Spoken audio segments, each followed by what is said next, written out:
My daughter introduced me to her fiancé's family as someone who used to be around. So I let her finish her dinner speech and quietly left the restaurant with the wedding down payment check still in my pocket. What happened next was rather unbelievable. I will tell you how it all went down. First, let me quickly thank you for your continuous support.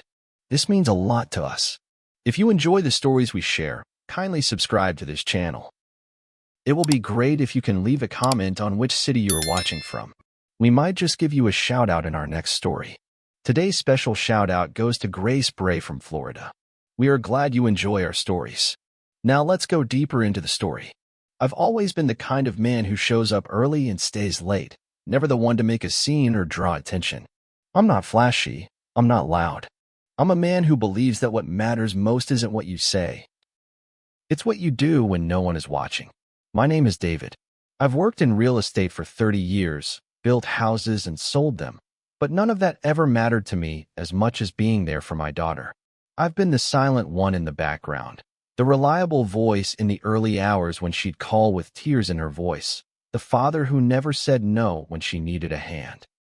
But that night in the restaurant, I realized that sometimes being the quiet one just means no one notices you're even there.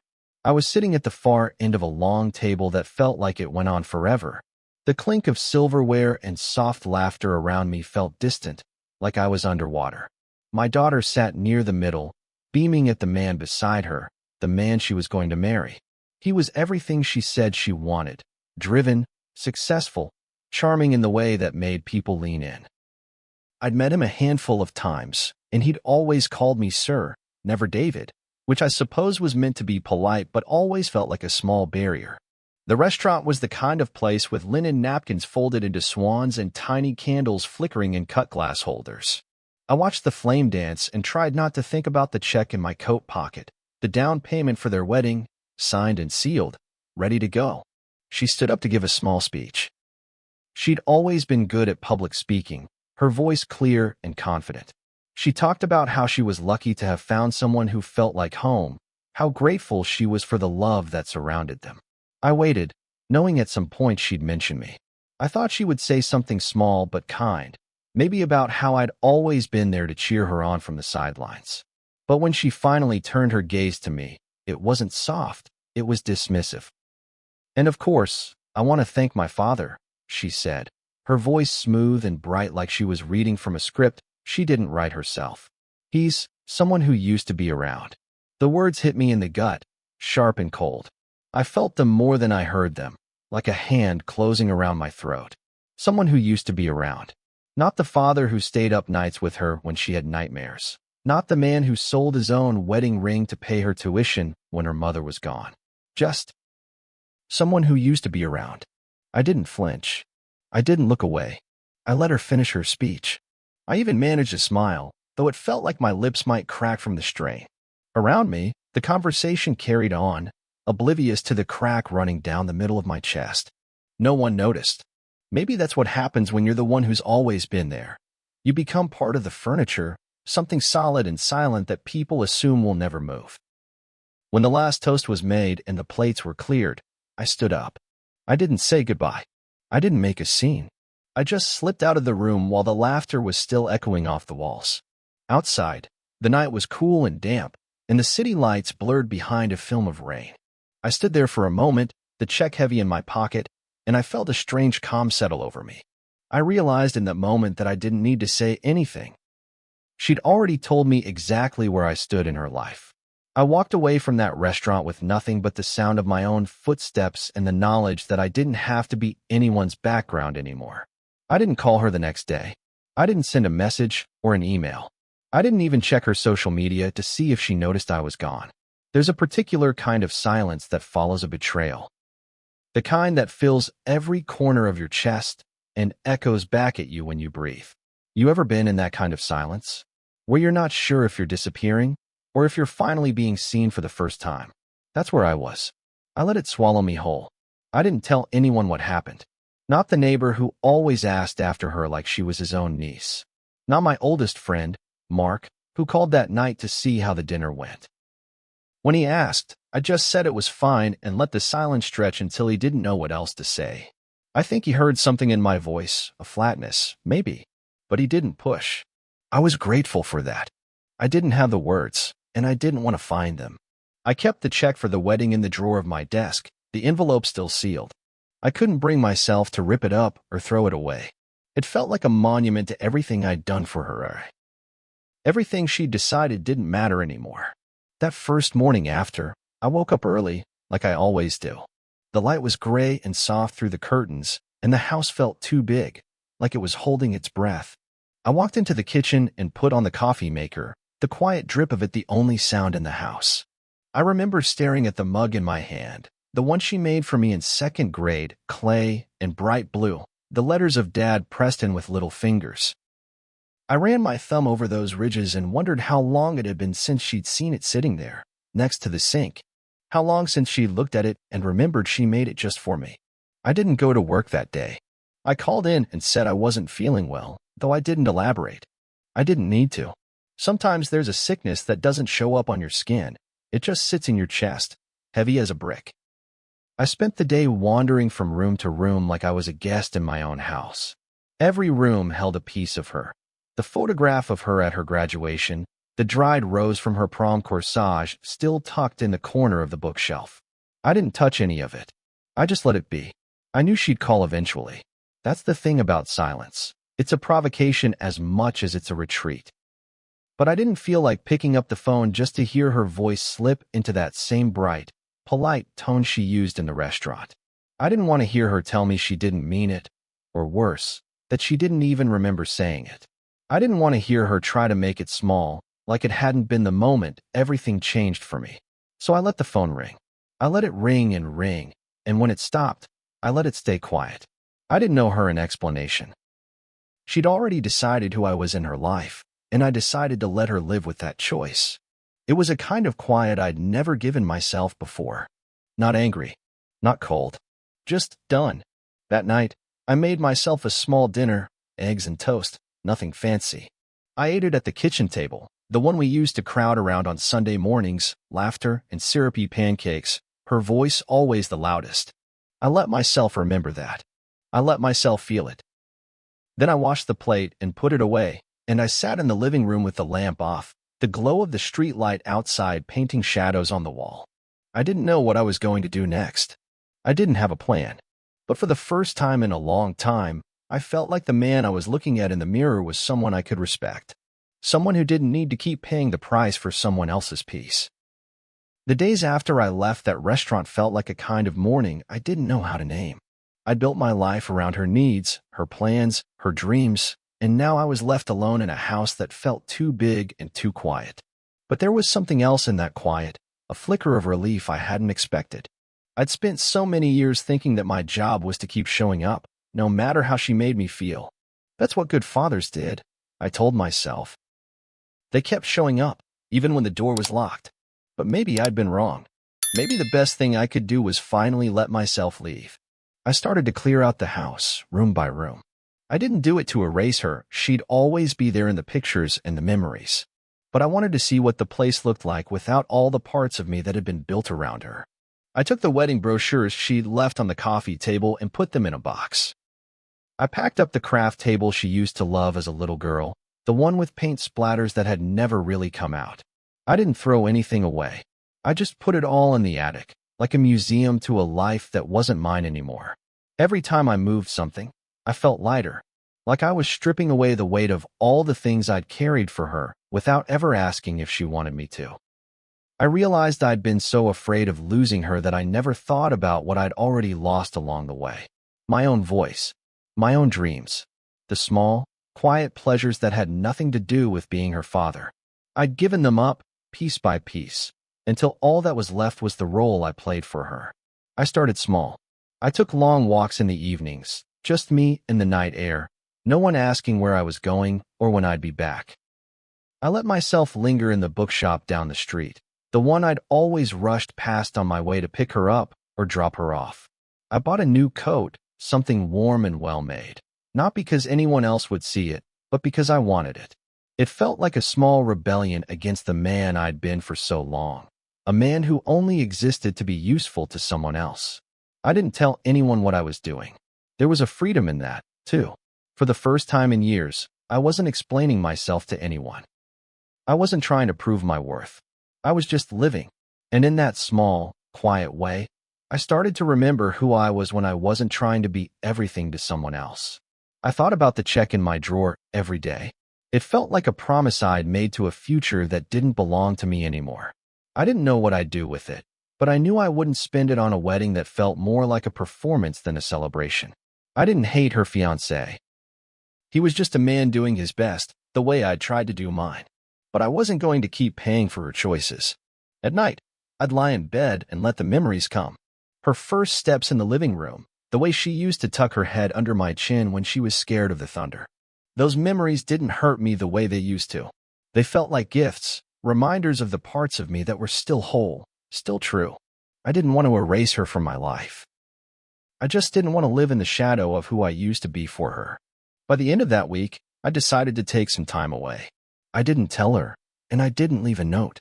I booked a cabin by the coast, a place I'd always said I'd visit but never had the time for. I packed a small bag, locked the front door behind me, and drove away from the house that had been both a home and a prison. In the rearview mirror, the streetlights flickered like old memories. I didn't look back. I didn't need to. I was done being the man who lived in the echoes of her life. I was ready to find out what it felt like to live in the center of my own. The cabin by the coast was nothing special, small, plain, with weathered wooden steps and a porch that creaked every time I set foot on it. But it was mine for the week, and that was enough. I woke up to the sound of waves, the salt air thick and clean, and I let myself breathe in a way I hadn't in years. No one needed anything from me here. No one was waiting for me to prove I still belonged. It was just me and the quiet, and the small relief of knowing I didn't have to answer to anyone else. I spent my days walking the shoreline, the cold water biting at my feet and the wind cutting through my coat. I didn't care. There was something honest in that cold, something that stripped away all the polite lies I'd been telling myself. At night, I'd sit by the window with a cup of tea and watch the sky go dark. I'd think about the years I spent chasing after her approval, how I twisted myself into shapes I didn't recognize just to hear her say she was proud of me. But that pride had never come, at least not in the way I needed. And maybe that was the point. Maybe I'd been asking her for something she didn't have to give. I kept the check in my bag, tucked into the side pocket like a secret. I still didn't know what I'd do with it. Part of me wanted to send it back to her with a note that said, "This was never mine to give." Part of me wanted to burn it, to watch the smoke curl up in a way like the last of my old life. But I didn't do either.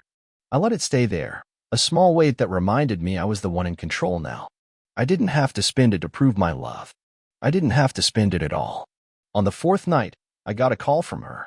I let it ring. I watched her name flash on the screen, the letters sharp and final. I didn't answer. I didn't want to hear her voice, the careful tone she used when she was trying to fix something that wasn't hers to fix. I wanted to remember what it felt like to be alone with my own thoughts, no one else's expectations crowding out the quiet. I stayed at the cabin until the end of the week. I didn't make any big plans. I didn't try to reinvent myself. I just let myself be a man who didn't have to be a father in every moment. I read books I'd always meant to read, cooked small meals just for me, and watched the sun rise over the water like it was a promise. When I finally drove back home, I felt something shift inside me. I wasn't coming back to the same life I'd left behind. I was coming back to the choice I'd made, to stop being the one who was always there, no matter how much it cost me. I didn't tell her I was back. I didn't check to see if she'd called again. I let the silence be what it was, a boundary she'd drawn with her own words, and one I was finally ready to honor. I put the check back in the drawer when I got home. I didn't lock it away like it was something to be ashamed of. I let it sit there, a quiet reminder that sometimes the best way to love someone is to let them stand on their own. I didn't know if she'd ever understand that. I didn't know if it even mattered. All I knew was that I was done paying for a seat at a table I'd never really been welcome at.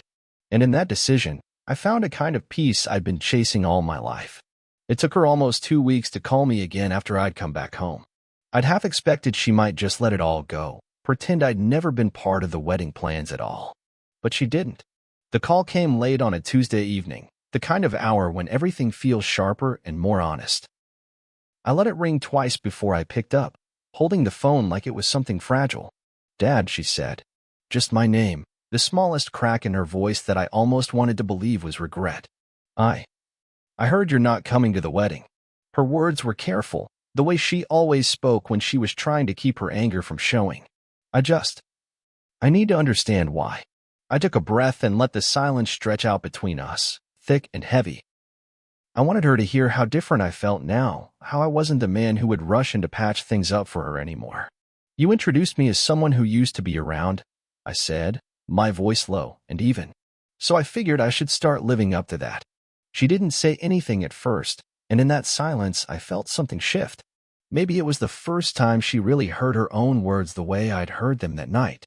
Maybe it was just the weight of realizing I wouldn't bend this time. When she finally spoke, her voice was small.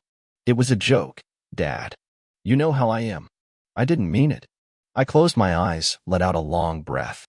"You might not have meant it, but you said it. And I'm tired of pretending it doesn't matter." I felt the quiet between us settle into something final, like a door closing. "You're still my father," she said, the edge of desperation cutting through her practiced calm. "This is my wedding. I want you there." I almost laughed at the way she said it, like I was another item on the checklist she needed to make her perfect day complete. "I want you to have the wedding you deserve," I said. "But I won't be there to make it easier for you." I spent too long being the one who smooths the way. Her breath caught, and for a second I thought she might apologize. But she didn't. She just said, "So that's it? You're just going to walk away?" I thought about that. About how I'd spent years showing up, holding my tongue, paying for her peace with pieces of myself. I thought about how many times I'd swallowed my own hurt to make sure she never felt hers. "I'm not walking away," I said softly. "I'm just done standing in the background, hoping you'll see me." She was quiet for a long moment, and then I heard her sigh, that small sound she made when she was disappointed but didn't want to show it. "I guess there's nothing else to say," she murmured. "No," I said. "I guess there isn't." We hung up without saying goodbye. I set the phone down and sat there for a while, staring at the wall like it might offer some kind of answer. But all I felt was a calm I hadn't known I could feel. I told her the truth, and I hadn't asked for her to understand it. I didn't need her to. That night, I took the check out of the drawer. I held it in my hand and thought about all the ways I'd tried to buy her love over the years. New dresses, tuition payments, the house she used to call home. I thought about how none of it had ever really been about the money. It had been about my own need to be needed, my own fear that if I stopped paying, she'd stop caring. I didn't rip the check up. I didn't send it back. I just put it away again, not because I wanted to keep it for her, but because I wanted to remind myself that I didn't owe her, or anyone, anything anymore. I went to bed that night with the window open, the cool air washing over me like a kind of absolution. For the first time in years, I slept through the night without dreaming of her voice calling me back. And in that dreamless quiet, I felt something I hadn't felt in a long, long time: freedom. The day of her wedding came and went without me. I spent it sitting on the porch of my house, the sun warm on my shoulders, the air alive with the scent of freshly cut grass. I didn't think about the ceremony or what she was wearing or how many times they raised their glasses in a toast. I thought about the sound of the ocean from that cabin, how it had felt to wake up every morning with no one else's expectations pressed against my chest. I thought about the way the sky turned gold in the evenings, quiet and endless. I didn't feel regret. That surprised me. I thought I would, thought I'd be crushed under the weight of not being there to see her take that next step. But I wasn't. I felt relieved, like I'd finally let go of the last piece of a life that had never really belonged to me. I didn't know if she was angry or hurt, or if she even cared. It didn't matter. That day wasn't about me, and I was done pretending I needed it to be. I took the check and used it for something I'd always promised myself I'd do, but never found the courage. I booked a train ticket and spent 2 weeks traveling up the coast, stopping in small towns where no one knew my name, no one asked about her or the man she married. I ate alone in diners and sat on rocky cliffs at sunrise. I let the wind remind me that I was still alive, still here, even if the shape of my life had changed. I started to see myself in the small things, the quiet conversations I had with strangers on park benches, the way I learned to savor a cup of coffee instead of rushing through it. I found new books to read, new music to listen to. I stopped thinking of myself as someone who used to be around, and I started thinking of myself as someone who was here, Now, in this moment, that was enough. When I finally came home, the house felt different. Not emptier, fuller, somehow. Like it was finally mine again. I left her old photographs where they were, but I stopped letting them feel like a museum to the man I used to be. I kept the mug she made me in second grade because it was still mine, still real. But I didn't keep it to remember who I'd been for her. I kept it to remember that I'd always been enough, even if she couldn't see it. I didn't wait for her to reach out. I didn't watch for her name on my phone. I let her have her life, the one she chose, and I kept mine. Not because I wanted to punish her, but because I realized I didn't need to keep paying for her choices with my own peace. I stopped needing to be the man who fixed everything. I let myself be the man who didn't need fixing. In the end, I didn't burn the check. I didn't send it back. I kept it in the drawer, not because I was holding on, but because it was a reminder of the moment I finally said no.